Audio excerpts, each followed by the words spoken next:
Clinton and Gore together again. The former Vice President Al Gore, seldom seen with the Clintons, making his campaign debut with Hillary Clinton today in the swing state of Florida.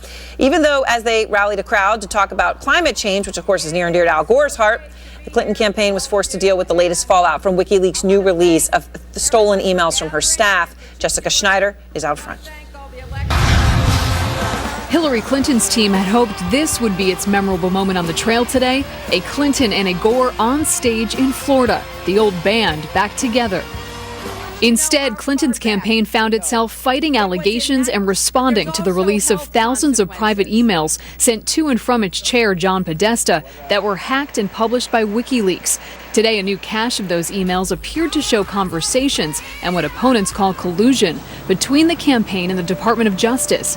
In one email, Clinton's press secretary, Brian Fallon, a former DOJ spokesman, appears to receive and pass along information from his contacts at the Justice Department about a court brief related to Clinton's emails that had just been filed.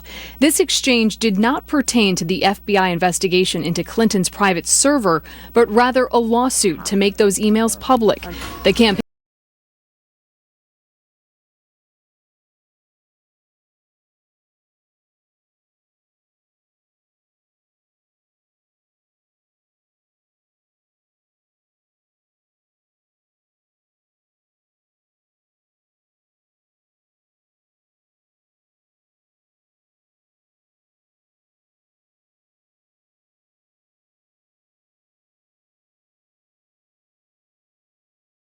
consequences.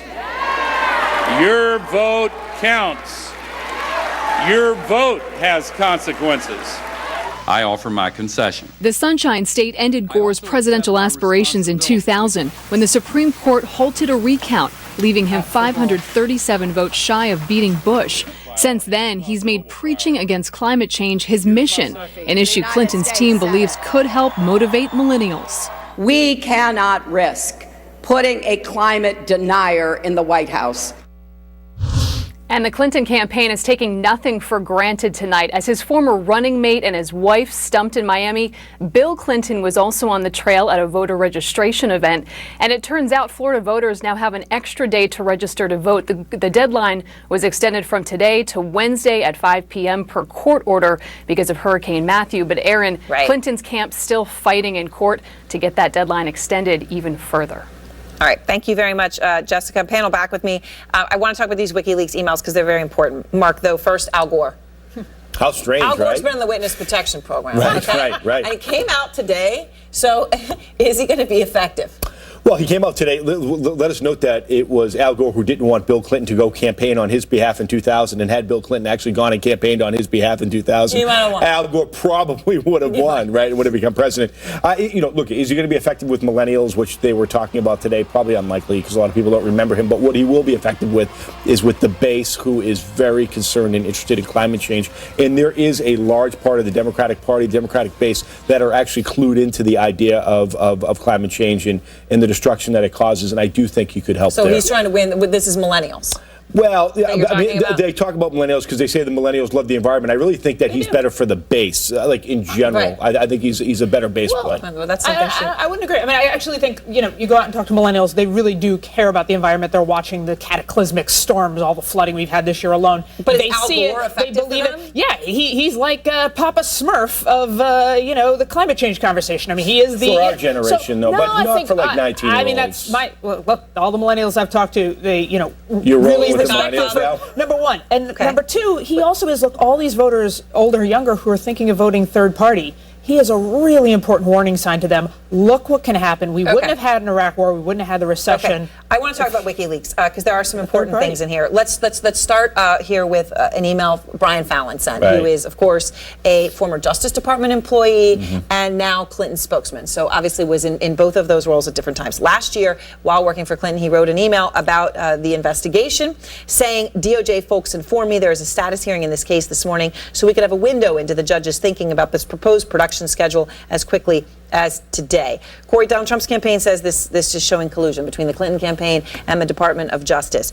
Obviously, this information that he was referring to was publicly available, but you think That there's more to it? Okay, I think what this is once again, you get the cozy Washington relationship that you get inside information, you're sharing that with your friends, and there are two sets of rules. There's a set of rules for everybody out there who's doing their job every day, and then there's a set of rules for the political elites. And, what you have is you got Brian Fallon, who had information from the Justice Department that is shared with the campaign. You've also got emails from Doug Bann, who's the head of the Clinton Foundation, making pejorative statements about Chelsea Clinton, which has not been raised, how she potentially was about to drive someone to committing suicide, according to the emails, which we've now seen that no one's talking about. We see the inner workings of the real Clinton world. And Chelsea Clinton, what we saw in the emails that were released today, was her concern about the closeness of the foundation and the State Department and the people who are using their experience and their relationships to profit off of the Clintons. So I just want to be clear, in the email that you're referring to, Doug Band, Clinton aide, did refer to Chelsea Clinton as a spoiled brat. But on the suicide part, I just want to be clear. He said, talking about one of the chiefs of the foundation, she called me to tell me the stress of all this office crap with WJC, Bill Clinton, and CVC, Chelsea Clinton, as well as that of her family, had driven her to the edge. So it was a much broader and more nuanced point that was being made here. It goes on and says she's sitting at the edge of the water with a foot on the gas pedal, deciding whether or not to drive in. That's what the full email says. Let me read you exactly what it says. It does say that. Please don't edit it, because you need to go and read the whole thing. So it's not that this is just a hypothetical. I don't think that's a direct blame of Chelsea Clinton. I don't think this is Doug Bann. This is Doug Bann, and here's what he says. He says, Doug Bann dismissed Clinton, Chelsea, as an entitled and power-hungry young woman who wreaked havoc at the Clinton Foundation, who created a stressful environment that contributed to one person contemplating suicide simply because she was bored and protective of her relationship with her father. So let us just say this, right? And look, obviously these emails are terrible for the Clintons. Yes. It does show a coziness. Corey's absolutely right.